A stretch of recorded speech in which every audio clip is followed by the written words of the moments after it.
नमस्कार दोस्तों, आपने माता पिता या बड़े बुजुर्गों से ज़रूर सुना होगा कि अगर आपसे कोई काम नहीं हो रहा है तो घबराए नहीं, इरादा नहीं बदलें, हार नहीं मानें, बल्कि कुछ देर के लिए शांत हो जाएं और फिर वो काम ठंडे दिमाग से करें तो ज़रूर हो जाता है। एक बार की बात है, एक कार सर्विस सेंटर का मालिक पूरे दिन का काम खत्म करके अपने घर जाने की तैयारी कर रहा था। उसने अपने हाथ की घड़ी ऑफिस में कहीं खोलकर रख दी थी, लेकिन जाते समय वो उसे मिल नहीं रही थी। वो परेशान हो गया, दोबारा खोजने लगा, लेकिन घड़ी फिर भी नहीं मिली।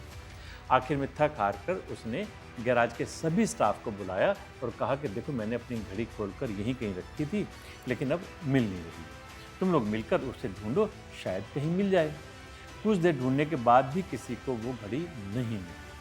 अब मालिक थक कर अपनी सीट पर बैठ गया और सोचने लगा कि आखिर घड़ी कहाँ गई। तभी स्टाफ का एक आदमी आया और बोला, सर, मैं एक बार ढूंढ कर देखूं? मालिक बोला, ठीक है, तुम भी कोशिश करके देख लो।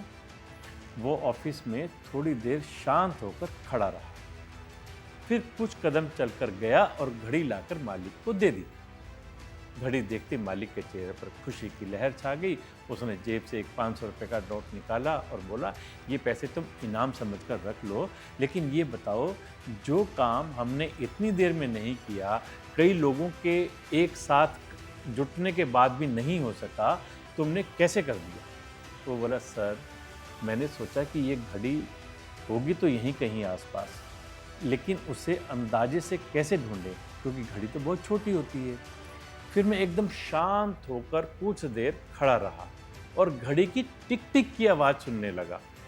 मुझे वो टिक टिक की आवाज़ जिधर से आई, मैं उधर ही चला गया और घड़ी अपने आप मिल गई। मालिक ने अपने सभी स्टाफ को बुलाया और कहा कि देखो, जो काम तुम लोग मिलकर भी नहीं कर पाए, उसे इसने शांत रहकर करके दिखा दिया। दोस्तों, ये सिर्फ एक घड़ी की कहानी नहीं है, बल्कि हम सभी के जीवन से जुड़ी कहानी है कि अगर जीवन में कोई काम मुश्किल लगने लगे तो घबराएं नहीं, थक कर हार नहीं माने, बल्कि शांत होकर उस काम को दोबारा शुरू करें तो अवश्य ही हो जाएगा।